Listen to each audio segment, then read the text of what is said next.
మానవుడు అని చెప్పి నిషేధించినాడో అటువంటి వాటిని అన్నింటినీ పాపకార్యాలన్నింటినీ చేస్తూ ఎంతో పాపరాశిని సంపాదించుకున్న వాడిని నేను. దాన్ని సూక్తంతో అసహించుకొని వీడు నేను రక్షించడానికి వీలేసుకోండి అని చెప్పి త్రోసివేస్తాడు భగవంతుడు. కనుక నన్ను భగవంతుడు రక్షించడు, ఇతరులు ఎవరు నన్ను రక్షించలేరు. ఎందుకంటే వాళ్ళ కష్టాలు వచ్చినప్పుడు వాళ్ళు కూడా ఆ భగవంతుడిని ఆశ్రయించవలసిన వాళ్ళే. వాళ్ళ కష్టాలని తీర్చుకోలేని వాళ్ళు మనల్ని నేను రక్షిస్తారు కనుక నన్ను నేను రక్షించుకోలేను. కనుక గోదాం అనన్య శరణం ప్రపద్యే, ఆ అమ్మవారికి నేను శరణాగతి చేస్తాను. ఎవరా అమ్మవారు అని అంటే పైన 3 పాదములతో ఆ శ్లోకాన్ని పూర్తి చేస్తున్నారు. శ్రీ విష్ణు చిత్త కుల నందన కల్పవల్లేయము, ఇది మొదటి పాదం. ఈ అమ్మవారు ఒక నందనవనంలో జన్మించింది, ఒక వనంలో తులసి వనంలో జన్మించింది. ఆ తులసి వనంలో జన్మించినటువంటి కల్పలతిక అంటే కల్పలత అంటే ఏ కోరికలనైనా ఇచ్చేటటువంటి ఒక ప్రసిద్ధమైనటువంటి ఒక దైవశక్తి కలిగినటువంటి తీగే అని అర్థం. కల్పవృక్షం అంటుంటాం కదా మనం. భగవంతుడు కల్పవృక్షం అయితే భగవంతుడిని ఆశ్రయించి ఉన్నటువంటి ఈమె కల్పలత. లత అంటే తీగ లాంటిది అన్నమాట. ఆయనలాగే ఈ కల్పలత కూడా మనకు కావాల్సిన కోరికలను అనిచ్చి తీరుస్తుంది. ఈ కల్పలత ఎక్కడ పుట్టింది? నందనవనంలో పుట్టింది. ఏ నందనవనంలో పుట్టింది? శ్రీ విష్ణు చిత్త కూడా నందన కల్పవల్లి. ముష్టి చిత్తులనే మహానుభావులు ఉన్నారే, వారి యొక్క ప్రభావాన్ని నిన్న మనం చెప్పుకున్నాం. పెరియాడు గారు అని అంటారు, స్వార్థం అనేది అణుమాత్రం కూడా లేకుండా తామైతే ఏమైనా కానీ భగవంతుడు రక్షించడమే మనకు ప్రధానమని చెప్పి ఆ స్వామికి మంగళాశాసనం చేసిన వారు అని చెప్పుకున్నాము. ఆ మహానుభావుల యొక్క వంశంలో జన్మించిన ఆమె ఆ కులమునకు కల్పవల్లి తేజస్సును కలిగించేదన్నమాట.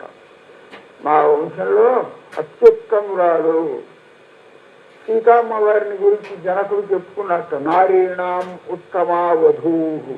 మా అమ్మాయి సీతాదేవి ఎటువంటిదో తెలుసా? లోకంలో పతివ్రతలు అని చెప్పబడేటటువంటి వారందరికీ, స్త్రీలకు అందరికీ ఉత్తమా వధూ, శిరోధార్యమైనటువంటి చూడామణి అని చెప్పదగినటువంటి ఉత్తమ స్త్రీ మా అమ్మాయి అని జనకుడు చెప్పుకున్నట్ట సీతమ్మ వారిని గురించి. అదేవిధంగా ఆ విష్ణు చిత్తులు కూడా తమ యొక్క కుమార్తెని అంత గొప్పదిగా చెప్పుకుంటున్నారు అన్నమాట. శ్రీ విష్ణు చిత్త కుల నందన కల్పవల్లి. రెండవ పాదం శ్రీ రంగరాజ హరిచందన యోగ దృశ్యాం. తీగే సహజంగా విత్తనం వేషం ఆ తీగ పెరుగుతోంది. పెరుగుతున్నటువంటి ఆ తీగకి ఆధారం లేకపోతే పెరగగలుగుతుందా? నేల మీదే వ్యాపిస్తుంది, పెరగలేదు. అందువల్ల తీగకి ఒక ఉపఘనం అంటారు సంస్కృతంలో, అంటే ఒక ఆధారదండం, ఒక పందిరి లాంటిది ఒక కర్రలో వేస్తే దాన్ని బట్టి వ్యాపిస్తూ పోతుంది. ఒక మంచి మల్లె చెట్టు బాగా మంచి పుష్టి, మంచి సుగంధమైనటువంటి మంచి రూపం గల అందమైన తెలుపుదనం గల మల్లె తీగే. ఆ మల్లె తీగని ఎక్కడ పెట్టాలి? మీరు ఒక గున్నమామిడి చెట్టుని పెంచండి. ఆ గున్నమామిడి చెట్టు పక్కన కనుక ఈ మల్లె తీగని పెడితే ఈ మల్లె తీగ దాన్ని చుట్టుకొని వ్యాపిస్తే ఎంత అందంగా ఉంటుంది. అట్లాగే రంగనాథుడు ఉన్నాడే, రంగనాథుడు మనకు హరిచందనం, కల్పవృక్షం లాంటి వాడు అన్నమాట. హరిచందనం అంటే కల్పవృక్షం, ఒక చందన వృక్షం. నందనవనంలో ఉండే కల్పవృక్షానికి, ఇంద్రుడి యొక్క నందనవనంలో ఉండే కల్పవృక్షానికి హరిచందనం అని పేరుట. అటువంటి వాడు ఈయన, ఈ భగవంతుడు. ఆ రంగనాథుడు అనేటటువంటి కల్పవృక్షాన్ని ఆశ్రయించి ఆయనతో ఆశ్లేషమును పొందింది. తీగ పెరిగి ఆ పక్కన ఉన్నటువంటి మంచి గున్నమావిడి చెట్టుకి అల్లుకొని వ్యాపిస్తే ఎంత అందంగా ఉంటుందో, రంగనాథుడిని ఆశ్రయించినందువల్ల ఈమెకు అంత గొప్పతనము, ఈమె వల్ల రంగనాథుడికి అంత గొప్పతనము వచ్చిందనమాట. రెండింటికి శోభ కలిగినట్టుగా ఆయన ఫలితాలను ఇస్తాడు. కల్పవృక్షం లాంటి వాడు కనుక ఈమె ఆయన ఫలితాన్ని ఇచ్చేటట్టుగా ఆయనకు ప్రబోధించి, మనల్ని ప్రబోధించి, మనకు కలిలాగా నువ్వు ఇట్లా ఉండు, ఇట్లా ఉండు, ఇట్లా చేయి, నేను స్వామితో చెప్పి నిన్ను రక్షింపజేస్తాను అని మనకు చెప్పి, ఏదో వాడిలో పూర్వం పాపాలు చేసుకున్నాడు అనుకోండి, పాపాలు చేశాడని అంత మాత్రం చేత వాడిని తిరస్కరిస్తే ఎట్లాగా? వాడు పాపం ఇవాటికైనా పశ్చాత్తాపం కలిగి మనల్ని ఆశ్రయించినప్పుడు మనం వాడు త్రోసివేయటం తగదు అని చెప్పి అటు భగవంతుడికి ఉపదేశించి, ఇటు మనకి ఉపదేశించి, భగవంతుడు మనల్ని రక్షించేటట్లుగా చేసేటటువంటి తల్లి ఇవే. అందువల్ల శ్రీరంగరాజ హరిచందన యోగ దృశ్యాం, ఆయనతో కలిసి మనం సేవించదగినటువంటి, దర్శించుకోదగినటువంటిది. కేవలం ఆండాళమ్మ వారిని మనం దర్శించకూడదు, కేవలం భగవంతుడిని దర్శించకూడదు. ఇద్దరూ కలిసి ఉన్నటువంటి సన్నివేశంలో చూసి, సమయం చూసి మనం కనుక శరణాగతి చేస్తే ఆయన రక్షిస్తాడు, ఆయన రక్షింపచేస్తుంది అన్నమాట. శ్రీరంగరాజ హరిచందన యోగ దృశ్యాం సాక్షాత్ క్షమాం. శ్రీ నారాయణుడికి ప్రక్కన శ్రీదేవి లక్ష్మీ అమ్మవారు ఉంటుంది, ఇంకొక ప్రక్కన భూదేవి ఉంటుంది. ఆ భూదేవియే ఇదిగో ఈ గోదాదేవిగా అవతరించింది అని మనకు ఆమె యొక్క అవతార తత్వాన్ని గురించి ప్రాచీన గ్రంథాలలో చెప్తారు. వైష్ణవ సంప్రదాయానికి చెందిన గ్రంథాలలో ఆండాళమ్మవారంటే ఎవరు, సీతమ్మవారంటే ఎవరు, అదిగో లక్ష్మి యొక్క అవతారం అని అన్నాం. రాముడుగా ఆ శివనారాయణుడు అవతరిస్తే లక్ష్మీ అమ్మవారు సీతమ్మవారుగా అవతరించింది. కృష్ణుడుగా ఆ విష్ణు శ్రీమన్నారాయణుడు అవతరిస్తే రూపిణిగా ఆ లక్ష్మీ అమ్మవారు అవతరించింది అని మనం చెప్పుకుంటున్నాం కదా. అట్లాగే ఈమె ఎవరు, ఈ గోదాదేవి అనే ఆమె అంటే సాక్షాత్ క్షమాం. ఆ శ్రీమన్నారాయణునికి రెండవ ప్రక్కన ఉండేటువంటి భూదేవి యొక్క అపరావతారం. సాక్షాత్తుగా భూదేవియే ఈమె. క్షమా అనే పదానికి అర్థం ఓర్పు అని అర్థం సంస్కృతంలో. మానవుడికి ఉద్రేకం లేకుండా ప్రశాంతమైన స్థితితో ఎటువంటి పరిస్థితులనైనా ఓర్చుకొనగలిగినటువంటి శక్తి ఉంటే వాడు పైకి రాగలుగుతాడు.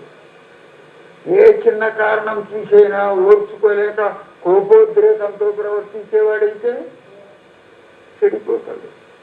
కనుక ఈ క్షమ అనేటువంటి గుణం క్రోధాది దుర్లక్షణాలన్నింటినీ అణిచి తాను కనుక ఈ క్షమాగుణం కలవాడై ఉంటే, ఓర్పు కలవాడై ఉంటే మానవుడు జీవిస్తాడనమాట. అటువంటి క్షమాగుణమునకు ప్రతీక భూదేవి.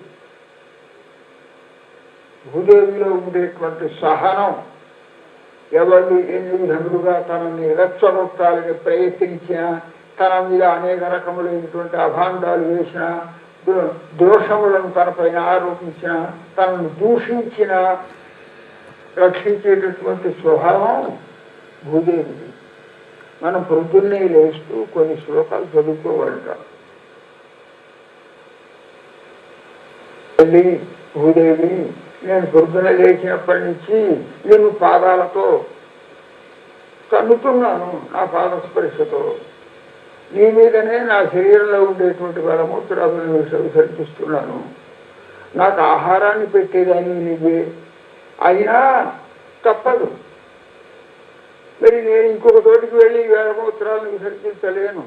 నాకు ఆధారం నీ మీద కాకుండా, నీ మీద కాలు పెట్టకుండా నేను ఉండలేను. కనుక ఓ భూదేవి క్షమించు అని చెప్పి మనం పొద్దున్నే పక్క మీద నుంచి లేవడంతో ఆ భూదేవిని గురించి నమస్కారం చేయాలట. అట్లా మన యొక్క ప్రార్థనను అంగీకరించి మన దోషాలన్నింటినీ కూడా క్షమించేటటువంటి గుణం ఆమెలో ఉన్నది కనుక ఆమెకు క్షమా అని పేరు. మనం ప్రార్థించకపోయినా మనల్ని క్షమిస్తోంది, మనకు కావలసినటువంటి పంటను ఇస్తోంది, మనకు కావలసినటువంటి ఆహారాన్ని ఇస్తోంది. మనకొక్కళ్ళకే కాదు, అన్ని జీవులకు కావలసిన ఆహారం ఎక్కడి నుంచి వస్తుంది? భూమిలోకి వస్తుంది. అన్ని విధములుగా తనను బాధిస్తున్నా క్షమించేటటువంటి మహాగుణం కలిగినటువంటిది భూదేవి. ఆమె క్షమ.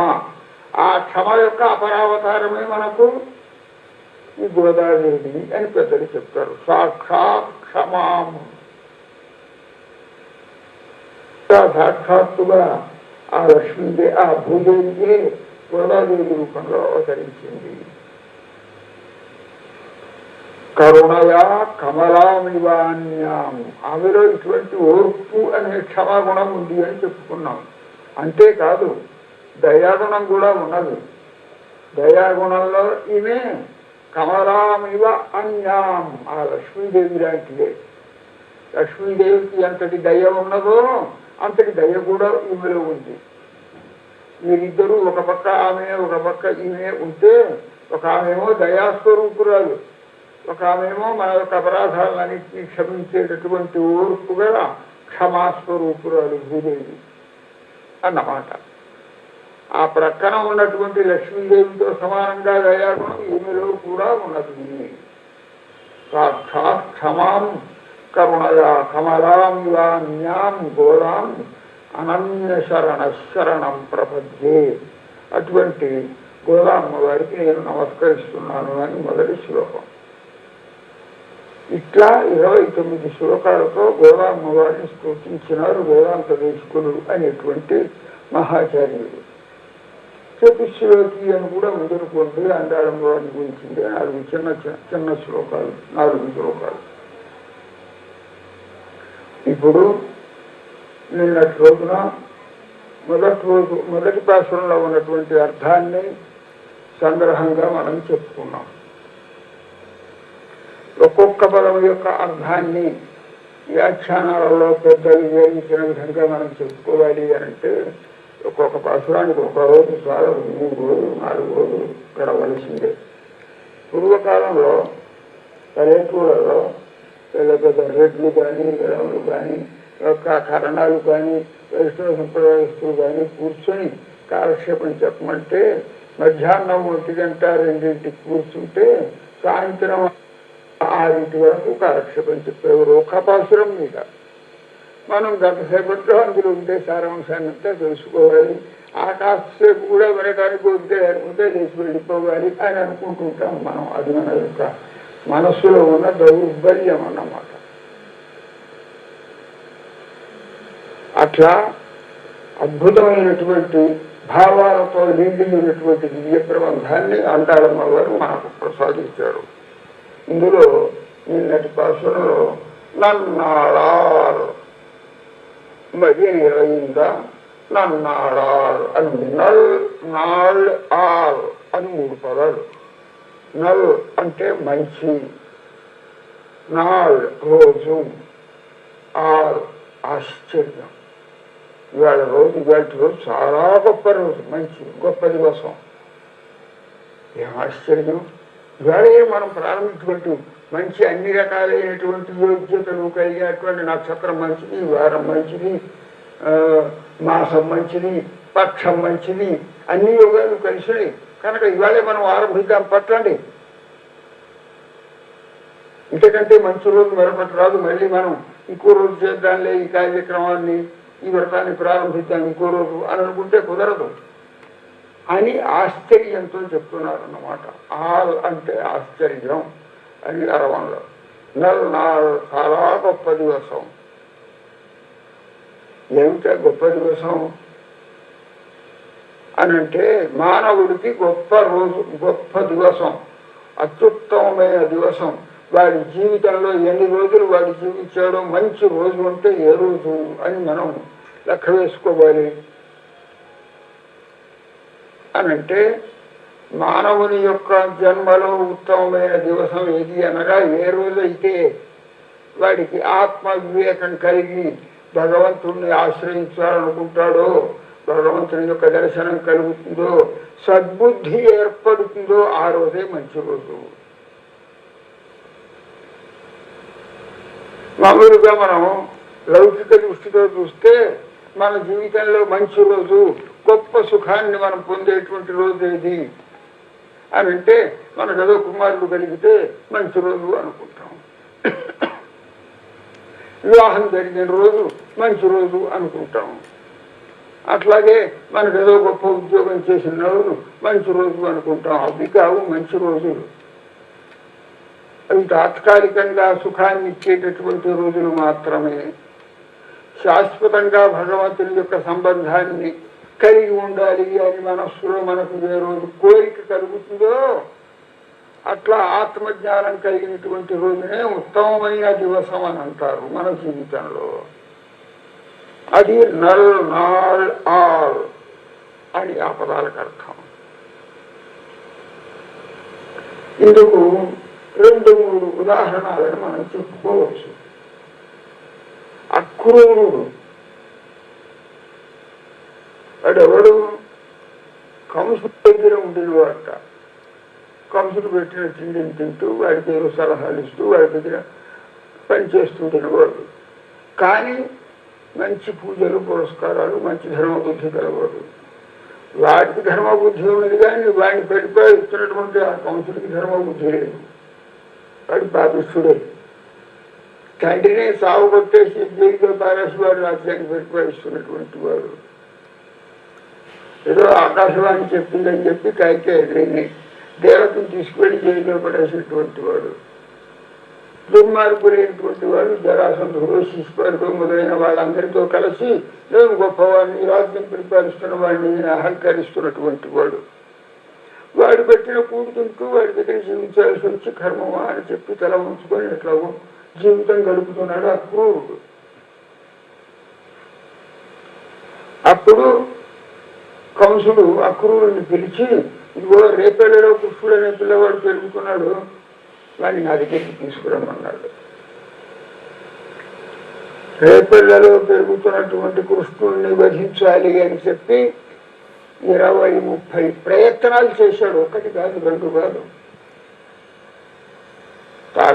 పూతనను పంపాడు, శరటాసురుని పంపాడు, ధేనుకాసురుని పంపాడు, కపిత్థాసురుని పంపాడు.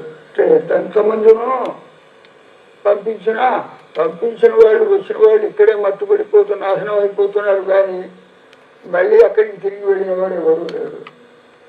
ఇక ఇది లాభం లేదని చెప్పి ఆ కృష్ణుడిని ఇక్కడికే తీసుకొచ్చి పిలిపించి నేనే చంపేసేస్తాను అని అనుకొని మంచి మాటలు చెప్పి మనస్సులో అటువంటి ద్రోహ బుద్ధి ఉన్నా అక్రూరుని పిలిచి, మా అల్లుట్ట చాలా గొప్ప పరాక్రమం కలవట్ట, వాడిని తీసుకురా, మనం ఇక్కడ ఏదో యాగం చేద్దాం, ధనుర్యాగం అనేది ఏదో యాగం చేద్దాం అని పంపాడు కంసుడు అక్రూరుని. పాపం వీడు చాలా మంచివాడు. కంసుడి యొక్క మనస్సులో కృష్ణుడిని చంపాలనే దుర్బుద్ధి ఉంది.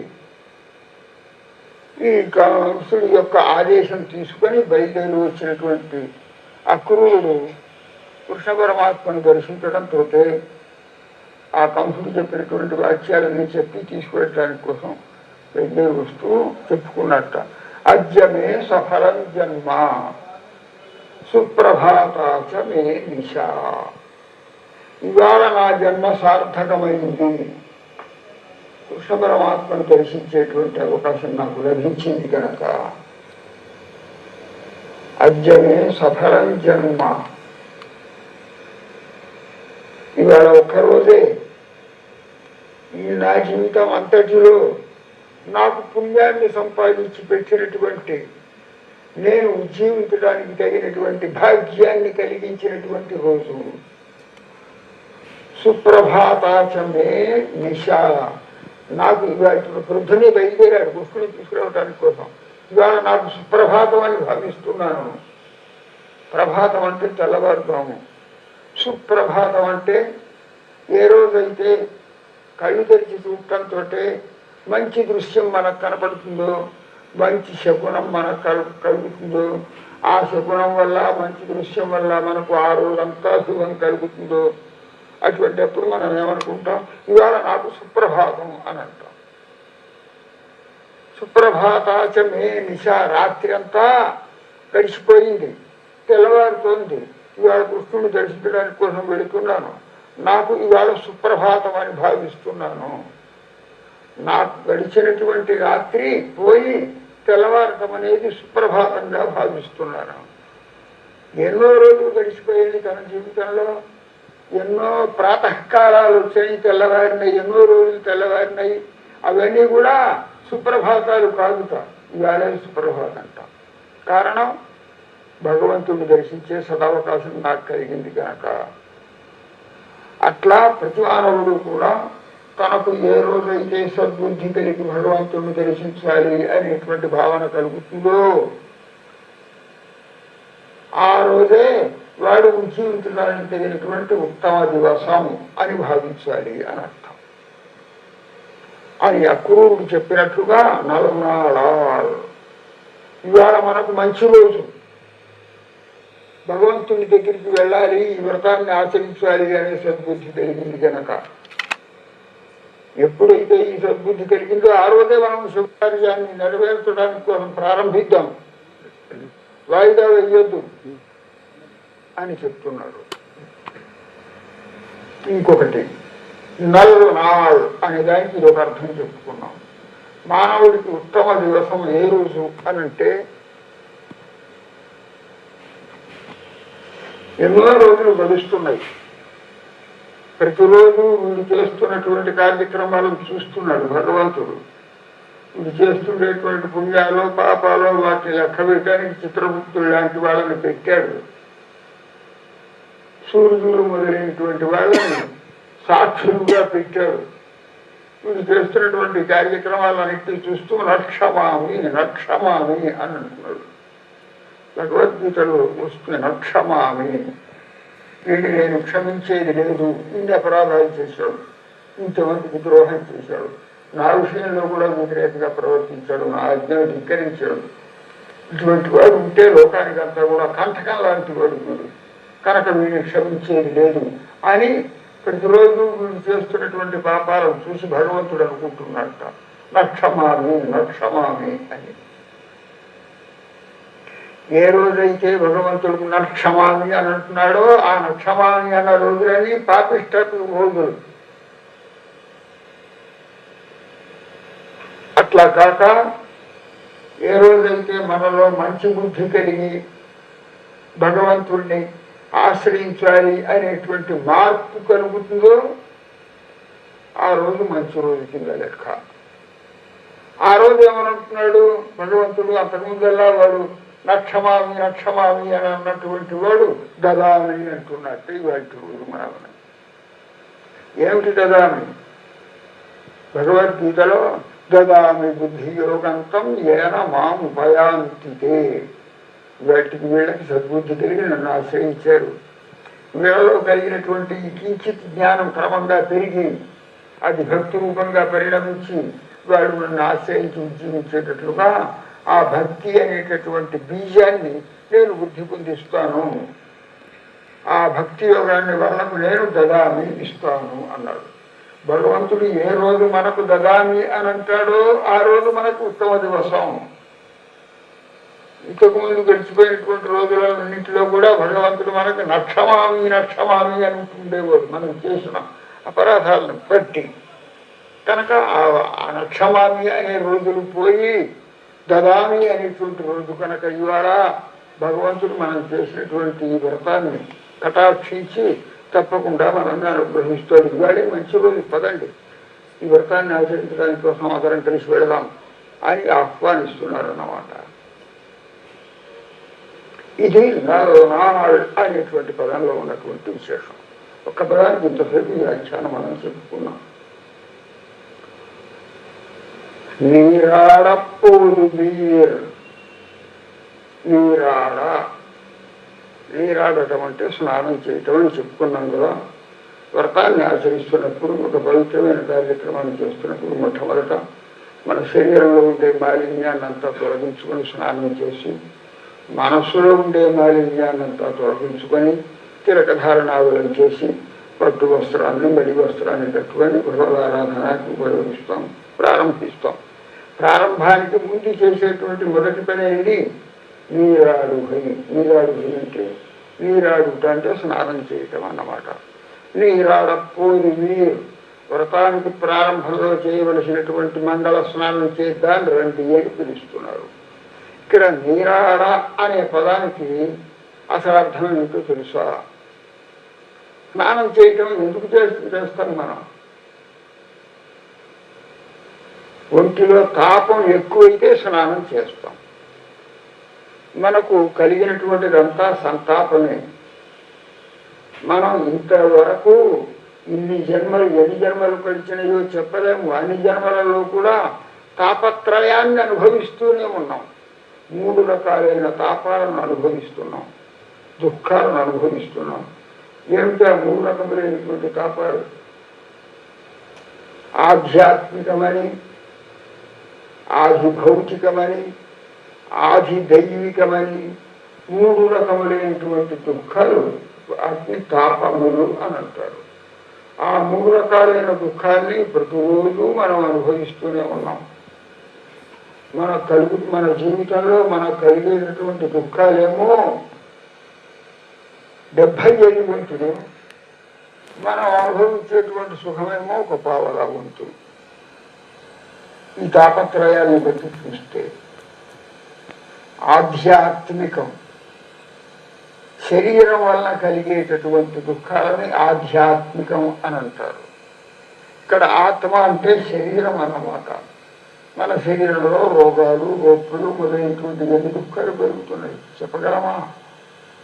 దుఃఖం లేని రోజంటూ ఉందా? కడుపులో మన ప్రాణి తల్లి కడుపులో పడ్డప్పటి నుంచి దుఃఖాలే.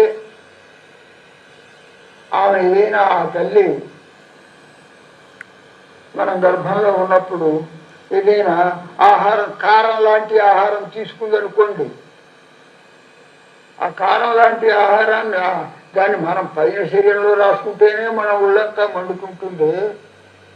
అటువంటి ఆహారం వల్ల ఆ గర్భంలో ఉన్నటువంటి ఆ చిన్న శిశువుకి పాపం ఎంత దుఃఖం కలుగుతుంది, ఎంత కష్టం కలుగుతుంది. ఇట్లా గర్భంలో ఉన్నప్పటి నుంచి పుట్టినప్పుడు కానీ, తర్వాత పెరుగుతున్నప్పుడు కానీ, అజ్ఞానం వల్ల ఏమీ తెలియక ఉన్నప్పుడు కానీ, బాల్యంలో కానీ, యవ్వనంలో కానీ ఉద్రేకాన్ని పొందించి అన్ని పాపకార్యాలు చేయించేటువంటి యవ్వనాది దశలలో కానీ, వార్ధక్యంలో కానీ చూస్తే మనం సుఖాలను అనుభవించినటువంటి అవకాశం ఈ శరీరం వల్ల ఎప్పుడు కలుగుతుంది? ఏ కొద్ది క్షణాలు కలుగుతుందో మనకి శరీరానికి.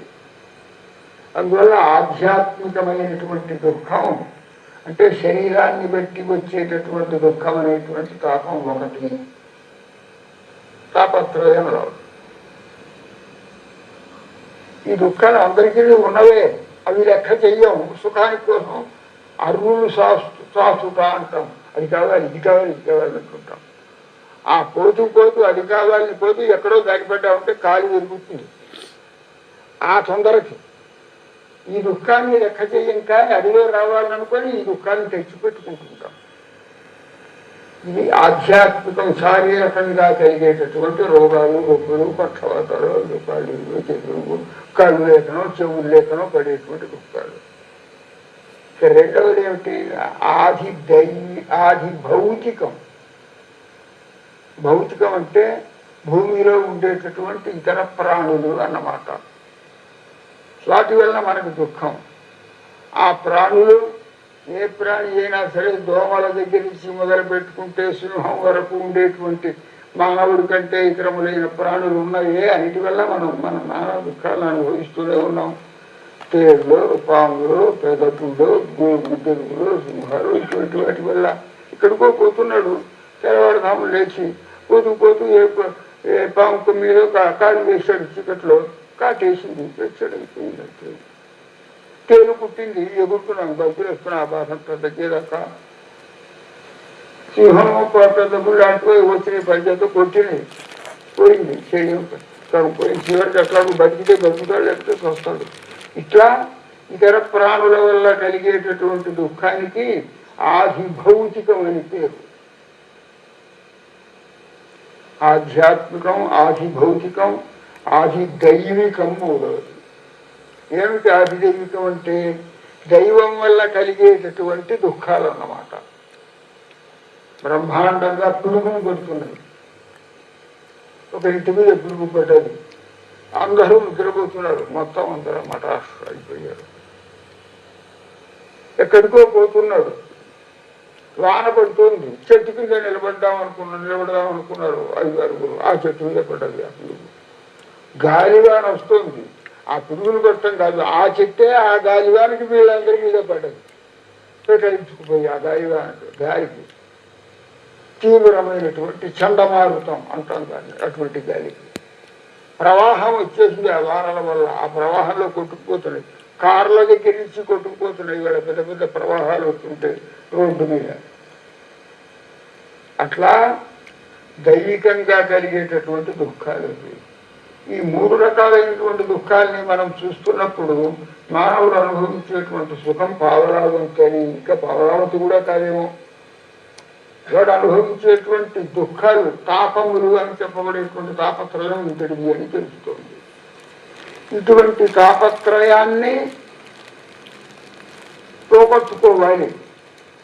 ఈ తాపత్రయాన్ని పోగొట్టుకోవటానికి కోసం, ఆ సంతాపం పోవటానికి కోసం స్నానం చేస్తుంటాం. స్నానం ఎందుకోసం ప్రయోజనం? ఎండలో దిగువచ్చాడండి, మహాతాపంలో, మంచి ఎండలో, అటువంటి వాడు ఆ తాపం తీర్చుకోవడానికి కోసం స్నానం చేస్తుంటాడు. నిజంగా మానవుడికి ఆ తాపముల కంటే తత్వజ్ఞానం కలవాడికి మరొక రకమైన తాపం ఉంటుంది. భగవంతుని ఎప్పుడు పొందుతామా, ఎట్లా పొందుతామా, ఆయన పొందడానికి పోతున్నామే, ఆయన యొక్క అనుగ్రహానికి పాత్రమే, ఈ బంధాన్ని నుంచి మనం తప్పించుకోలేకపోతున్నామే అనేటటువంటి భావన తత్వవేత్త అయిన వాడికి కలిగేటటువంటి తాపం అది. ఇద్దరు ప్రేమించుకున్నారు బాగా, ఏ కారణం చేతనో వాళ్ళు కలవలేకపోతున్నారు. కలిసేంత వరకు దాన్ని పొందాలి అని వాడు, ఆమెను పొందాలి, వీడిని పొందాలి అని ఆ అమ్మాయి, ఇట్లా విరహంతో తప్పించిపోతున్నారు.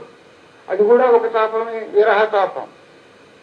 భక్తుడైనటువంటి వాడికేమో భగవంతుడిని పొందలేక దూరం అయిపోయాని అని విరహతాపం భక్తుడికి. లోకంలో ప్రేమ కలిగినటువంటి ఇద్దరు స్త్రీ పురుషులకి కలిగేటువంటి విరహతాపం వేరు. ఇటువంటి తాపాలన్నీ తీర్చుకోవాలంటే ఏం చెయ్యాలి? స్నానం చెయ్యాలి. ఎట్లా స్నానం చెయ్యాలి? ఎక్కడ స్నానం చేస్తాం? ఈ తాపాలన్నీ తీరిపోవడానికి మనం చేసేటువంటి స్నానం ఉంటుంది, ఎట్లా ఉంటుంది? దానికి మీకు ఎవరికైనా ముకుందమాల స్తోత్రం వస్తుంది, తెలిసి ఉంటుంది అనుకుంటాను. ముకుందమాల అనే అద్భుతమైనటువంటి స్తోత్రం. కరచరణ సరోజే కాంతిమన్యక్రమేణే శ్రమముషి భవవీచి వ్యాకులే అగాధ మార్గే హరిసరసి విగాస్య ఆపీయ తేజో జలౌహం భవనరు పరిచ్ఛిన్న ఖేదమధ్యజామి. ఇది శ్లోకం, కులశేఖరుల వారు ప్రసాదించినటువంటి శ్లోకం. హరిసరసి విగాస్య, భగవంతుడైనటువంటి ఒక చల్లని సరస్సు. భగవంతుడంటే ఒక చల్లని సరస్సు అన్నమాట.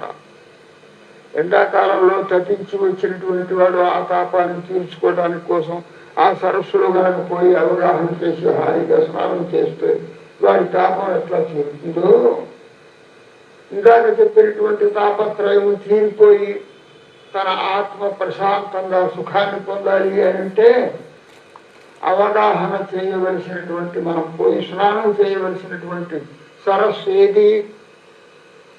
హరి సరస్సు, భగవంతుడనే సరస్సు. భగవంతుడిని దర్శించడం, ఆయన యొక్క దివ్య గుణములను అనుసంధించుకుంటుండటం, ఆయన యొక్క సేవతో మన యొక్క శరీరాన్ని పవిత్రం చేసుకోవటం, ఈ సరస్సులో ఈ విధంగా మనం అవగాహన చేస్తే, అంటే మనం ప్రవేశిస్తే మన యొక్క తాపాలన్నీ తీరిపోతుంది. ఆ శ్లోకాన్ని బట్టి మనకు కులశేఖరుల వారు మనకు ప్రసాదిస్తున్నారు అన్నమాట.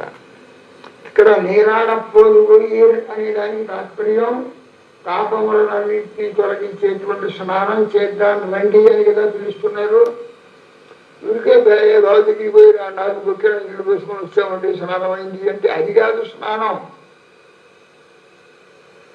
నీళ్లు పోసుకొని స్నానం చేసినాక కాదు స్నానం అంటే. భగవద్గుణములందు అవగాహన చేయగలిగినటువంటి మంచి మనస్సు ఉంది. ఆ మనస్సుకు తగినట్లుగా భగవద్గుణానుసంధానాన్ని తాను చేస్తుంటే స్నానం చేయకపోయినా అంతకంటే పవిత్రుడు అవుతాడు. అంతకంటే ఎక్కువగా మనస్సునకు సంతాపాలన్నీ తీరిపోయి సుఖం కలుగుతుంది. కనుక నీరాడపోయి భగవద్గుణములందు భగవత్ కైంకర్యములందు అవగాహన చేసుకోవాలనుకున్నటువంటి వారు ఇంట్లందరూ రండి అని అర్థం. భగవంతుని యొక్క సాన్నిధ్యాన్ని పొందితే, భగవద్ ఆలయానికి వెళితే, భగవంతుని యొక్క దివ్య గుణాలను కీర్తిస్తుంటే అంతటి సంతాపం అంతా తొలగిపోయి శాంతి కలుగుతుందా, తాపత్రయాలన్నీ తీరిపోతాయా అని అనుకుంటున్నారేమో. దానికి ఉదాహరణ మనం ఒకటి చెప్పుకుంటే అవును అనిపిస్తుంది. భీష్ముడు దానికి ఉదాహరణ.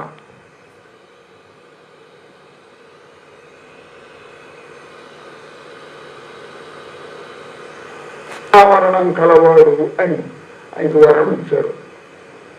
ఆయన తండ్రి ఎవరో. స్వేచ్ఛామరణం అంటే ఏనాడు నువ్వు తలుచుకుంటే ఆ రోజు నువ్వు మృతిని పొందుతావు.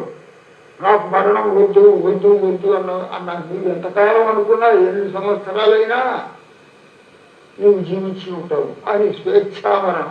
మనకందరికీ స్వేచ్ఛామరణం రాదు. మనం అనుకోకుండా మనకు స్వేచ్ఛామరణాన్ని పొందినటువంటి స్వేచ్ఛా మృతి అంటే అనుకున్న నాడే మృతి కలుగుతుంది అన్నటువంటి వరాన్ని పొందినటువంటి ఆ భీష్ముడు కూడా యుద్ధంలో పాండవులందరినీ ఛర్ణాభిన్నం చేసి చిట్ట చివరకు శరశయ్య పైన పడుకొని తాను ధర్మరాజు సుధాసనామాత్మోపదేశములన్నింటినీ చేసిన తర్వాత తాను పురుషపరమాత్మను అట్లా చూస్తూ చెప్తున్నట్ట. ఏష బ్రహ్మ ప్రవిష్టోస్మి గ్రీష్మే శీతమివ హ్రవం. ఇవాళ ఇక నేను జీవితాన్ని సాధించదలుచుకున్నాను. చాలు, ఇంకో పరమాత్మలో నేను లయాన్ని పొందుతున్నాను. గ్రీష్మే శీతమివ హ్రవం.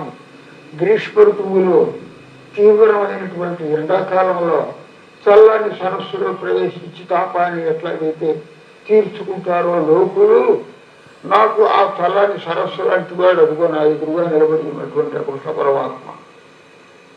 ఏష బ్రహ్మ ప్రవిష్టోస్మి. అదిగో ఆ పరమాత్మలో నేను లీనమైపోతున్నాను. గ్రీష్మే శీతమివ హ్రదం అని పరమాత్మను తాపములన్నింటినీ తొలగించేటువంటి ఒక సరస్సుగా చెప్పి ఆయనలో లయమును పొందటమే నాకు సంతాప శాంతికి ఉత్తమమైనటువంటి అవకాశం అని భావించి చెప్తున్నాడు అన్నమాట. మరణ సమయంలో భీష్ముడు చెప్పిన వాక్యం అని దీన్ని అంటారు. ఏష బ్రహ్మ ప్రవిష్టోస్మి గ్రీష్మే శీతమివ హ్రదం. కనుక మనకు నీరాడపోని వీరంటే ఏమిటి? ఏనాడైతే మన సంతాపములన్నింటినీ తీర్చేటటువంటి భగవద్గుణానుసంధానంలో, భగవత్ కథానుసంధానంలో, భగవత్ సేవలో పూర్తిగా దిగబడిపోతామో ఆనాడు మన సంతాపములన్నీ తీరిపోయేటటువంటి మంగళ స్నానం చేస్తున్నాం అన్నమాట. ఇది నీరాడం అనేటువంటి పదానికి తాత్పర్యం. నీరాడ అనే పదంలో మరొక విశేషం ఉన్నది, చాలా గొప్ప విశేషం. నీరాడు హై అనే పదం పెద్దల విషయంలో చెప్పే మాట. మనం వాడుకలో కొన్ని పదాలను ఒకే అర్థం ఇచ్చేటువంటి పదాలనైనా ఆ పదాలను ప్రయోగించేటప్పుడు ఎవరి విషయంలో ఏ పదాన్ని ప్రయోగించాలి అని విచారించి ప్రయోగించాలి. మన ఇంట్లో పనిచేసే మనిషి ఎవరైనా ఉంటేవరే తిండి తింటావురా అని అంటాం. అదే మన పెద్దవాళ్ళు ఉన్నారనుకోండి, మన తండ్రి గారు మామగారు పెద్దవారు, తిండి తింటావా అనం. కారణం ఆ పదాన్ని అక్కడ ప్రయోగించాలి కానీ గౌరవంగా సంబోధించవలసిన వ్యక్తుల విషయంలో ఆ పదాన్ని ప్రయోగించాం. గీతగాన్ని పిలిచాడు, వేరే ఇటురారా అని అంటాం. ఆ తల్లినో తండ్రినో పెద్దల్ని పిలిచేటప్పుడు రారా అని అనం. మనం ఏం చేయండి అని అంటాం, దయచేయండి ఏం చేయండి అని అంటాం. ఈ నీరాడా అనే పదం కూడా అటువంటిదిట. అంటే గౌరవించదగిన వారిని గురించి ప్రయోగించేటటువంటి పదం. అయ్యా తీర్థం ఆడుకుంటారా అని అంటాం. తీర్థం ఆడుకుంటాం అంటే ఏమిటి? స్నానం చేయటం అర్థం. నువ్వు వేసుకుంటావా, స్నానం చేసి వస్తావా అని కాక నీరాడపోయి వీర్ అంటే గౌరవపూర్వకంగా మంగళ స్నానం చేసి రండి అని అర్థం. ఆ నీరాడ అనే పదాన్ని ఎవరి విషయంలో ప్రయోగించాలి? రే స్నానం చేసినప్పో అని వాడి గురించి నీరాడి రాపో అని వాడి గురించి అనకూడదు. మనం తీర్థం ఆడుకుంటా వాడి గురించి అనం, పెద్దల గురించి అంటాం. అయ్యా భోజనం చేస్తారా అని పెద్దల గురించి ఆరాధిస్తారా అని అంటాం. అట్లాగే ఈ నీరాడ అనేటువంటి పదం గౌరవించదగినటువంటి వ్యక్తులను గురించి ప్రయోగించే పదం. ఇక్కడ ఆండాళమ్మవారు నీరాడపూడి నీర్ అని ప్రయోగిస్తున్నారు. ఎవరితో చెప్తున్నారు ఈ మాట అంటే భగవంతుడి యొక్క దగ్గర ఈ వ్రతాన్ని ఆచరించడానికి కోసం రావాలనుకున్నటువంటి మీరందరూ రండమ్మా అని పిలుస్తున్నారు. ఆ పిలుస్తున్నటువంటి వ్యక్తి ఆండాళమ్మవారు. ఆమెలో ఉన్నంత గొప్ప భక్తి తక్కిన వారిలో లేకపోవచ్చు. లేకపోయినా కాస్తో కూస్తూ వాళ్ళలో కూడా ఈ ఆండాళమ్మవారిని అనుసరించి ఏమో భగవంతుడి యొక్క సేవ చేద్దాం అనే సద్బుద్ధి కలిగింది. వాళ్ళు కూడా ఆ విధంగా భగవద్భక్తురాండ్రు అయినారు. ఆ భక్తురాండ్రులను పిలిచేటప్పుడు నీరాడపోయి నీరు అని అంటున్నారు. తనకంటే తక్కువ వారైనా వాళ్ళందరూ కూడా వాస్తవానికి భగవంతుని గురించినటువంటి జ్ఞానము భక్తి సంపూర్ణంగా తనలో నిండి ఉన్నా తక్కువ వారిని గురించి చెప్పేటప్పుడు కూడా వాళ్ళు కనుక నిజంగా భగవద్భక్తులైనట్లయితే కులాన్ని బట్టి కానీ వయస్సును బట్టి కానీ దేనిని బట్టి అయినా తనకంటే తక్కువ వారైనా వాళ్ళలో ఉండేటటువంటి ఆ కొద్ది మాత్రం భగవద్భక్తిని దృష్టిలో ఉంచుకొని వాళ్ళని గౌరవపూర్వకంగా వ్యవహరించాలి కానీ అగౌరవపరిచేటట్టుగా వాళ్ళు రారా పోరా అని వ్యవహరించకూడదు అని దీనిని బట్టి మనకు ఒక ఉత్తమమైనటువంటి ధర్మం సూచింపబడుతోంది అని అన్నారు.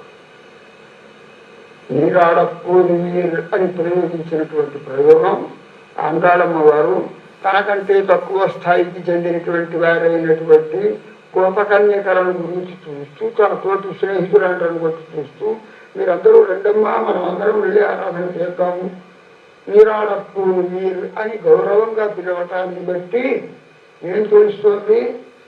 భగవద్భక్తులైనటువంటి వారి విషయంలో వారు తనకంటే తక్కువ వారైనా వయస్సును బట్టి కానీ మరో విధంగా కానీ కులమును బట్టి కానీ తనకంటే తక్కువ వారైనా ఉత్తమమైన భక్తి వాళ్ళలో కనుక అనుకూలించి ఉన్నట్లయితే వాళ్ళని గౌరవపూర్వకంగా మనం వ్యవహరించాలి అని దీన్ని బట్టి మనల్ని సూచింపబడుతుంది అన్నమాట.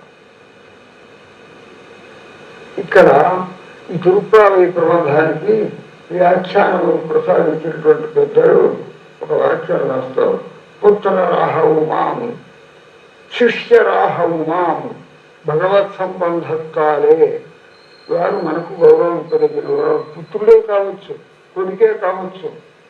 వాడు కనుక నిజంగా తనకంటే యోగ్యంగా భక్తి కలవాడంటే నా కొడుకు నాకంటే చిన్నవాడు అని భావించకుండా వాడిని కూడా చాలా గౌరవంతో వ్యవహరించాలి. శిష్యుడైనా సరే తన దగ్గర చదువుకున్నవాడైనా సరే తనకు తానే వాడికి విద్యాబుద్ధులు జరిపినటువంటి వాడైనా సరే వాడిలో కనుక మంచి నడత మంచి భగవద్భక్తి కనుక ఉన్నట్లయితే వాడిని కూడా శిష్యుడు అని నికృష్టంగా చూడకుండా గౌరవభావంతో అయ్యా దయచేయండి అని శిష్యునితో కూడా గౌరవంగా వ్యవహరించాలి సుమా అనేటటువంటి ఉత్తమ వైష్ణవ ధర్మాన్ని పాటించాలి అని దీన్ని బట్టి మనకి సూచిస్తుందన్నమాట. ఇక్కడ 2 కథలను ఉదాహరణ ఇస్తారు, చాలా అద్భుతమైనటువంటి కథలు. రామానుజుల తర్వాత వైష్ణవ సంప్రదాయంలో ఆచార్య పీఠానికి వచ్చినటువంటి వారు పరాశర భట్టర్ అనేటువంటి మహానుభావులు. ఆ పరాశర భట్టర్ అనేటటువంటి వారు విష్ణు సహస్రనామానికి భాష్యాన్ని ప్రసాదించిన వారు. దాన్నే మనం విష్ణు సహస్రనామంలో బాగా వివరించుకున్నాం మన గ్రంథంలో. వారిలో ఉండేటువంటి వివరించ చాలా గొప్పది. రామానుజుల తర్వాత వయస్సులో చిన్నవారైన రామానుజులు ఆదేశించారు, నా తదనంతరం ఇతనినే ఆచార్య పీఠానికి మీరు ఉంచుకోండి అని. ఆయన కంటే పెద్దవారు తక్కిన శిష్యులందరూ కూడా రామానుజుల వారికి ప్రధాన శిష్యులైనటువంటి కూరత్తాళ్వాన్ అనే వారికి కుమారులు ఈయన. ఈ భట్టరు అనేవారు అంటే మనవాళ్ళు లాంటి వారు.